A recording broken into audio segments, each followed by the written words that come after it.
Obviously ये हरकत करना, ये एक पॉलिटिकल नैरेटिव और एक मैं तो इसको कहूंगा कि it's cheap way of involving politics in cricket. जिसको कोई तकलीफ थी, जो नहीं खेलना चाह रहा था, वो ना खेलता। सोशल मीडिया पे या बयानात देने से जो है मॉडर्न क्रिकेट नहीं खेली जा सकती। यहाँ पे कप्तानी दूर की बात, उसकी जगह नहीं बनती इस टीम में। क्रिकेटिंग ब्यूरोक्रेसी ने आपके फ्यूचर को दागदार किया हुआ है। खेल के मैदान से कुछ अपडेट्स आपको फराहम करें तो जनाब, जंगी मैदान में बर्तनाक शिकस्त के बाद खौफजदा भारत अब खेल के मैदान से भी भाग निकला है। बर्मिंघम में वर्ल्ड चैंपियनशिप ऑफ लेजेंड्स 2025 जारी है, जिसमें पाकिस्तान और भारत की टीमें भी हिस्सा ले रही हैं।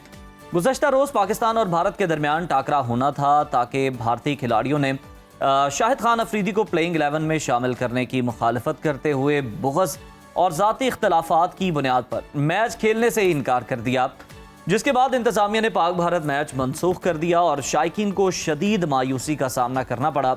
ये वाक़या एक बार फिर इस बात का सबूत है कि भारत की जानिब से खेल को खेल की बजाय सियासी और ज़ाती बुनियादों पर इस्तेमाल किया जा रहा है, जिससे बैनुल अक़वामी स्पोर्ट्स की रूह को नुकसान पहुँचता है।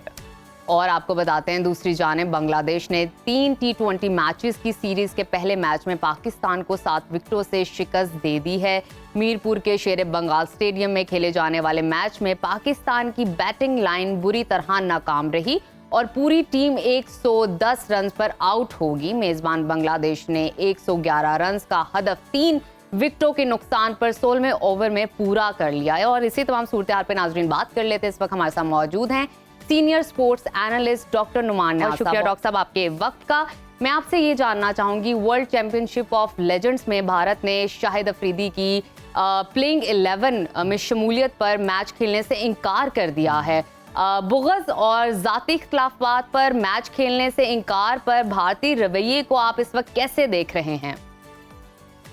ओके, पहले जी सबसे पहले it's always a pleasure to be with you. ये जो आपने शाहिद वाली बात की है और ये जो भी वर्ल्ड चैंपियनशिप वर्ल्ड स्टार्स की हो रही है, एक तो इसमें सबसे पहले आप ये जान लें कि मैं ये बेसिकली जो इस लीग के ओनर्स हैं वो इंडियंस हैं, बल्कि एक बॉलीवुड के एक्टर हैं Ajay Devgan, is also one of the co owners.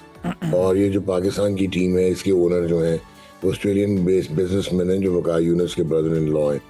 अब अगर आप इसको ऑर्गेनाइज किया था और आप इंग्लैंड पहुंचे थे, तो ये तो हो नहीं सकता कि इंडिया को ये नहीं पता था कि they will be playing against Pakistan. बाकी जहाँ तक आपकी जियो पॉलिटिकल सिचुएशन है और जहाँ पे जो दुर्गत बनी है इस वक्त इंडिया की, चाहे वो इंटरनेशनली मीडिया में हो, डिप्लोमेटिक लेवल पे हो, पॉलिटिकल लेवल पे हो या जियो स्ट्रेटेजिक लेवल पे हो, तो वहाँ पे स्ट्रेन रिलेशनशिप तो है। और ऑब्वियसली ये हरकत करना, ये एक पॉलिटिकल नैरेटिव और एक मैं तो इसको कहूँगा कि it's cheap way of involving politics in cricket. यहाँ तो आप बाइकआउट करते हैं, आप आते ही ना, और आप पाकिस्तान की टीम को के अगेंस्ट खेलते ना, यहाँ इनको पार्टिसिपेट ना करने देते। तो ये टोटली एक गिमिक बनाया गया है और ये प्लेयर्स का खड़े होकर ये कह देना, आप रात को पाकिस्तान के रेस्टोरेंट में जाके वहाँ पे डाइन आउट करते हैं और उसके बाद सुबह आके आप कहते हैं हमने नहीं खेलना। और अगर आप शाहिद को वैसे भी बता देते तो match should have gone on, या जिसको कोई तकलीफ थी, जो नहीं खेलना चाह रहा था, वो ना खेलता। तो आई थिंक ये पॉलिटिकल नैरेटिव बनाने की कोशिश की गई है और ऐसे ही झूठ पे मबनी इंडिया के नैरेटिव्स हम देखते आ रहे हैं और अब उन्होंने प्लेयर्स को भी इन्वॉल्व कर लिया है। मेरा नहीं ख्याल है कि ये कोई इतनी इंपॉर्टेंट चीज़ है कि we should even be discussing. Shahid हमारा एक हीरो है, शाहिद का एक अपना माइंडसेट है, एक इंडिविजुअल है पाकिस्तान का। अगर वो कोई नैरेटिव देता है या कोई बात करता है, वो पॉलिटिकल बात भी करता है, तो that is his pure discretion. और ये आपको पहले डिसाइड करना चाहिए था, ना कि आप मैच डे पे आके ये हरकत करके आप चीप हेडलाइंस लेने की कोशिश करते। बिल्कुल नुमान साहब, आप सही कह रहे हैं कि मतलब पहले से इल्म था कौन खेलने वाला है, किसके साथ हमारा मैच होगा, लेकिन जानबूझकर नजर आता है कि ये किया गया सब। सर, अगर एक सिचुएशन है, यही रवैया किसी और मुल्क की जानिब से इख्तियार किया जाता, किसी और टीम की जानिब से, तो जो बैनुल अक़वामी स्पोर्ट्स के इदारे हैं, क्या उनका रद्द-ए-अमल यही होता जो कि इस वक्त है? देखिए, इसमें एक फ़र्क ये है कि ये एक प्राइवेट लीग है। ये जैसे आप करा लें, मैं करा लूं, तो यहाँ पे स्पोर्ट्स की जो बॉडीज होती हैं वो इन्वॉल्व होती नहीं है। ना आईसीसी इन्वॉल्व होगा, ना एसीसी इन्वॉल्व होगा, ना इवन इंडिविजुअल बोर्ड इन्वॉल्व होंगे। तो उसकी वजह से इसको सीरियसली लिया नहीं जा सकता। ये कमर्शियल एक्टिविटी है and that is just to produce a product जो कि कमर्शियली वायबल हो और एंटरटेनमेंट है। ये basically it's not serious cricket, it's pure entertainment जो रिटायर्ड प्लेयर्स की है। तो प्रोबेबली ये रीज़न है इसको इतना सिग्निफिकेंस नहीं दिया गया। मैं तो यहाँ तक अपने मीडिया को रिक्वेस्ट करूंगा कि आया हो चुका है और इंडिया का मीडिया बुरी तरह एक्सपोज हो चुका है और इंडिया का जो पॉलिटिकल नैरेटिव है वो एक्सपोज हो चुका हुआ है। उनके झूठ पे मबनी जो वो बनाते हैं दास्तानें, वो एक्सपोज हो चुकी हैं, तो इसको इतनी इंपॉर्टेंस देनी नहीं चाहिए. It's not going to lower Shahid Afridi's impact effect, and he has been a rollicking superstar, he will always be a superstar. बिल्कुल ठीक है. नुमान साहब, ये जो अभी वाकया हुआ है, इसी को अगर हम एक ब्रॉडर पर्सपेक्टिव पे देखें तो मैं आपसे ये जानना चाहूंगी, इस तरह के जो वाकयात हैं फ्यूचर में पाक भारत क्रिकेट ताल्लुकात पर किस तरह का इम्पैक्ट क्रिएट कर सकते हैं? देखिए, मुझे थोड़ी सी आपकी आवाज डिस्टोर्टेड आ रही है, जी. But what I could understand कि ये प्राइवेट लीग्स में जब आप पार्टिसिपेट करते हैं तो इंडिविजुअल बेसिस पे आपके एजेंट्स आपको एनरोल करवाते हैं और आपको कॉन्ट्रैक्ट्स लेके देते हैं. तो आगे आपको, मेरा नहीं ख्याल है कि इसको आगे भी जो टूर्नामेंट्स होंगे, अगर इंडिया आ भी रहा है और पार्टिसिपेशन हो भी रही है, तो वो तो जो टूर्नामेंट के ऑर्गेनाइजर्स हैं उनको उस लेवल पे बात करनी होगी कि जी ये मैचेस होंगे, ये आइटिनरी है, ये टीम इसके अगेंस्ट खेलेगी, इस वेन्यू पे खेलेगी, हमारी टिकट्स बिकी हुई हैं, हमारी इन्वेस्टमेंट है, और अगर ऐसा आप लोगों ने करना है तो देन यू हैव टू पे द डैमेजेस. अदरवाइज मेरा नहीं ख्याल है कि प्राइवेट लीग्स इस तरह की जो हैं इनको रुकना चाहिए, डिस्करेज होना चाहिए. बिल्कुल ठीक है. नुमान साहब, हम देख रहे हैं कि पाकिस्तान को बांग्लादेश ने पहले T20 मैच में शिकस्त दे दी है और पाकिस्तान की बैटिंग लाइन बड़ी बुरी तरह फ्लॉप हुई है, सिर्फ 110 रन ही बना सकी. आखिर आप इस नाकामी की वजह क्या समझते हैं?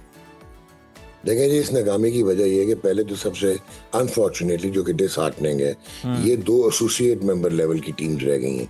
वो कि इनके पास इंटरनेशनल स्टेटस है, लेकिन पाकिस्तान बांग्लादेश नंबर 8 और 9 की टीमें हैं. तो एक तो क्वालिटी ऑफ क्रिकेट आप कभी भी इनसे एक्सपेक्ट नहीं करते.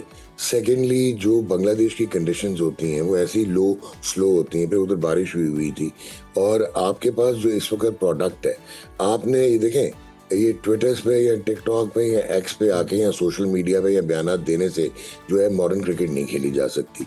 आपका जो T20 का कप्तान है सलमान अली आगा, वो एक कम्प्लीटली इररिलेवेंट है इस फॉर्मेट के साथ. वो एक बहुत अच्छा प्लेयर है ODIs का और टेस्ट का, उसमें वो आप कप्तानी उसको दे दें. यहाँ पे कप्तानी दूर की बात, उसकी जगह नहीं बनती इस टीम में. और आपने तो बाय डिफॉल्ट, क्योंकि बैक एंडेड आपकी बहुत सारी पॉलिटिक्स चल रही थी, जहाँ पे आपने प्लेयर्स पे बेस करके ये डिसाइड किया था कि अब हमने अपना प्लेइंग नैरेटिव और स्टाइल चेंज करना है और मॉडर्न क्रिकेट खेलनी है. मॉडर्न क्रिकेट सिर्फ बोलने से नहीं खेली जा सकती, उसके लिए आपके पास पूरा ऑपरेशनल इंफ्रास्ट्रक्चर होना चाहिए. आपके पास biomechanics, kinesiology, nutrition, scientific integration, qualified HR, resistance to change आपका ख़त्म हो, वो मल्टी डायमेंशनल अप्रोच हो, एक इंटीग्रेट करें आप, मल्टी डायमेंशनल इंटीग्रेशन उसमें हो. उसके बाद 3 से 4 साल में आपके पास पावर हिटर्स और मॉडर्न क्रिकेट खेलने वाले प्लेयर्स आएंगे. इन प्लेयर्स को आप कैंप्स लगा के 20-20 दिन में, या अब्दुल रज़ाक को कह के इनको 6 हिटिंग सिखाएं, पावर हिटिंग सिखाएं, ऐसे नहीं होगा. ये सेल्फ डिनाइल में रहने वाली बात है और एक झूठ पे मबनी दास्तान है ये. अनफॉर्चुनेटली आप अपनी क्रिकेट पर तवज्जो नहीं दे रहे, क्योंकि इनकॉम्पिटेंट लोग जो हैं वो आपकी क्रिकेट को रन करने की कोशिश कर रहे हैं, जो इररिलेवेंट है मॉडर्न क्रिकेट के साथ. वो क्योंकि उनकी प्रधानी है, वो आने नहीं देते. तो क्रिकेटिंग ब्यूरोक्रेसी ने आपके फ्यूचर को दागदार किया हुआ है. ये लड़के, आपको नजर आ जाएगा कि यार हिट करना, वो बेसबॉल भी बहुत साइंटिफिक तरीके से ट्राई करके दे है now slowly reverting back to conventional cricket, क्योंकि मॉडर्न क्रिकेट साइंटिफिक इंटीग्रेशन के साथ खेली जाती है. आपकी टीम बड़ी टीमों के हवाले से इररिलेवेंट हो गई है. हम उस सोच में अगर हमने रहना है कि हम क्या थे, हम वर्ल्ड चैंपियंस थे, हम ICC टेस्ट चैंपियन अपना चैंपियंस ट्रॉफी जीते थे, वो दास्तान जो है वो एक किस्सा परीना हो चुका है. इस वक्त आपकी रियलिटी ये है कि ये प्लेयर्स क्लब की टीम के प्लेयर्स हैं, इनमें एबिलिटी नहीं है. और जो अच्छे लड़के आपके पास हैं उनको आप, एक तो आपकी बैक एंडेड पॉलिटिक्स की वजह से आप साइड पे कर देते हैं. आपने बाबर आजम को, मोहम्मद रिजवान को या शाहीन शाह अफरीदी को हटाना था, तो आपने ये कह दिया कि जी हम वो क्रिकेट जो खेल रहे थे अब उसकी रेलेवेंस नहीं है मॉडर्न क्रिकेट के साथ. तो आपके क्या मॉडर्न क्रिकेटर्स तैयार किए हुए थे? आपने नहीं किए हुए थे. आपके पास 4-4 ओपनर एक टीम में खेलते हैं, ना बॉलिंग है, ना बैटिंग है, ना कप्तानी है, and you expect miracles to happen. ये तो होना था. ये जो परफॉर्मेंस है उसी पिच पे वो लड़का, ये जो बांग्लादेश का बच्चा खेला है, वो ईमान, परवेज हसन ईमान, that was the way he played. So I personally feel कि आप की लोअर टियर की क्रिकेट हो चुकी हुई है. आप भूल जाएं, ख्वाब देखना बंद कर जाएं कि कभी आप एशिया कप या वर्ल्ड कप जीत सकते हैं, अगर आपने इसी जावियों से अपनी क्रिकेट को चलाना है तो. बिल्कुल ठीक है. बहुत शुक्रिया डॉक्टर साहब.